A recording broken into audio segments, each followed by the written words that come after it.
Saludos en nuestra encuesta que estamos haciendo todos los días y que contamos con ustedes para que también le graben su respuesta, lo que ustedes creen que deben ser las tres primeras medidas en un gobierno de cívico-militar o un gobierno de transición, como los quieran llamar. Las tres primeras medidas. Lo graban en su teléfono para tenerlo en video y nos lo envían a Bravo 24 horas Gmail bravo 24 horas, bueno, arroba gmail.com. Esperamos entonces su respuesta, su posición. Bueno, señores, hoy tenemos antes que nada, esta noche tenemos un invitado de primera. Vamos a estar conversando con posiblemente el hombre que más sabe de cómo solucionar la seguridad en un gobierno, en el gobierno de transición. Se trata de Javier Ignacio Mallorca. Ya su padre era un excelente criminólogo, él no se queda atrás y él es un periodista de primera. Con él vamos a estar hablando cómo hacer para que usted con el nuevo gobierno se sienta lo más rápidamente tranquilo en su casa o caminando por las calles, sea de día o sea de noche. Y eso sí es posible. Ahora, antes de ese programa que lo vamos a lanzar más tarde, en cuestión de hora, vamos a escuchar qué piensa un hombre universitario como es Pablo Aure, y un analista político y un estratega como es Goncalves, Orlando Goncalves, a la petición que es la que le estamos haciendo a ustedes también. En caso de un gobierno de transición o una junta cívico-militar, ¿cuáles serían las tres primeras medidas que deberían ser aplicadas? Empecemos con Pablo Aure. Hola, ¿qué tal, Napoleón? La verdad que tenemos que seguir trabajando en salir de este régimen. Y precisamente lo que debe venir después, yo no veo que sea un gobierno unipersonal, yo lo veo como una junta de transición, una junta cuya cabeza debe ser un civil o unos civiles y por supuesto el soporte de ese brazo armado que en los primeros momentos de estos cambios se necesita esa fuerza para sofocar o para calmar o abortar algunos focos de perturbación que pudieran surgir, que en efecto van a surgir. Pero hay que tomar varias medidas. Tú me preguntabas sobre qué haría yo siendo ministro de Educación o el representante de Educación en una posible transición. Te lo digo, aunque eso no me ha pasado por la cabeza, sí te debo decir que cualquier persona que esté en esa cartera o en esa área debe tener cómo rediseñar un nuevo modelo universitario.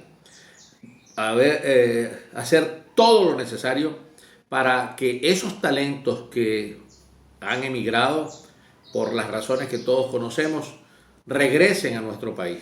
Pero para que regresen a nuestro país esos talentos hay que dar verdaderas oportunidades, dar garantías para que esos talentos puedan desarrollarse acá y que vuelvan esos profesores y ese personal de investigación que se ha marchado, que se ha formado aquí y ha tenido que emigrar, vuelvan a sus casas de estudio, pero no van a volver a las casas de estudio en las mismas condiciones. Una universidad en estas mismas condiciones, bajo ningún gobierno, bajo ningún sistema, puede mantenerse.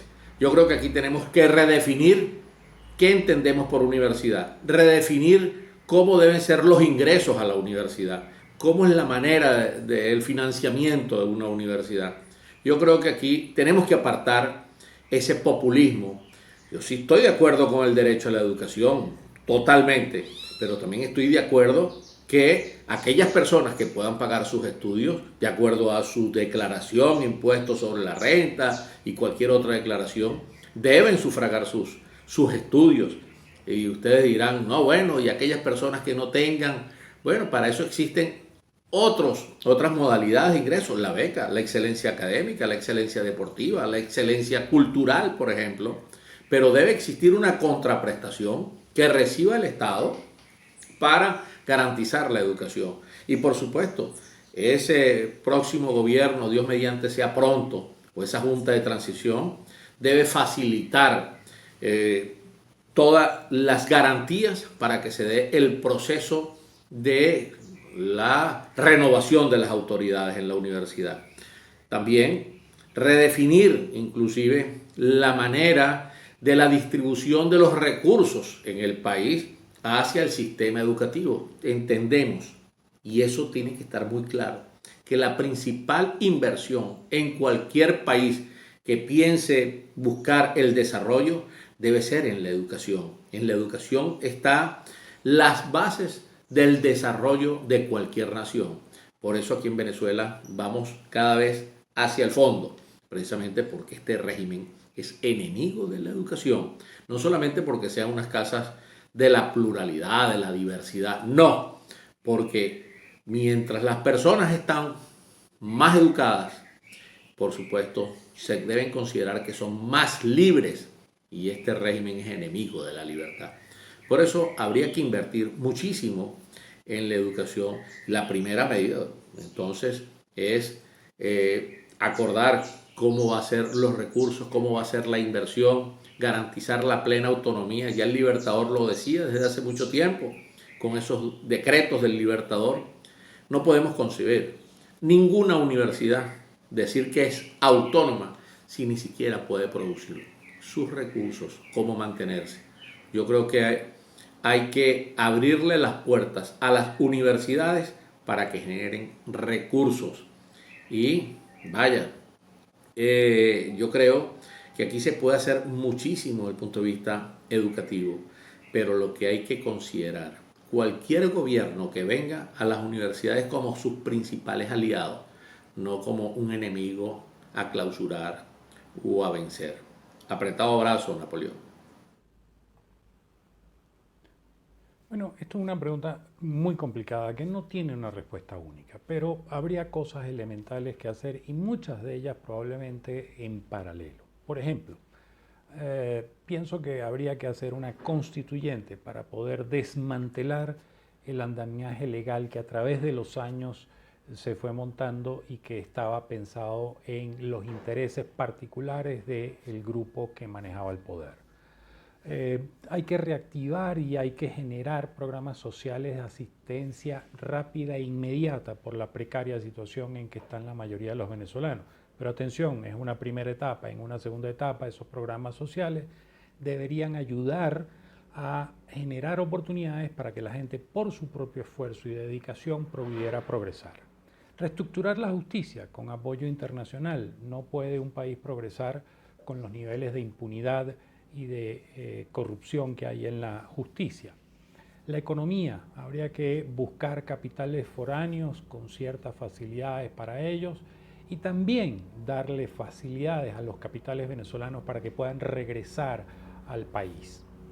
Un nuevo modelo educativo, un modelo que piense en el siglo que viene y esto basado en esta constitución que debe expresar lo que es el sueño de país. Hay que pacificar, desarmar y reconciliar al país. No hay manera de progresar si no nos unimos todos, si no nos aceptamos todos. Hay que renegociar la deuda. Nuestros deudores tienen que saber que les vamos a pagar, pero tiene que haber unas condiciones distintas. Recuperar la industria petrolera, que es relativamente fácil de hacer si hay el capital, la tecnología y la capacidad. Y tenemos la capacidad y tenemos el personal preparado. Detener ya la destrucción de toda la zona del arco minero y por supuesto castigar a quienes han cometido este crimen ambiental y por supuesto generar conectividad, es decir, generar la estructura carretera y la estructura de comunicaciones que el país requiere y que ha sido abandonada por años y que no se ha construido nada. Pienso que con estas 10 medidas el país podría progresar, pero repito, cada cabeza tendrá su propio decálogo de acciones a completar, así que estas son las mías.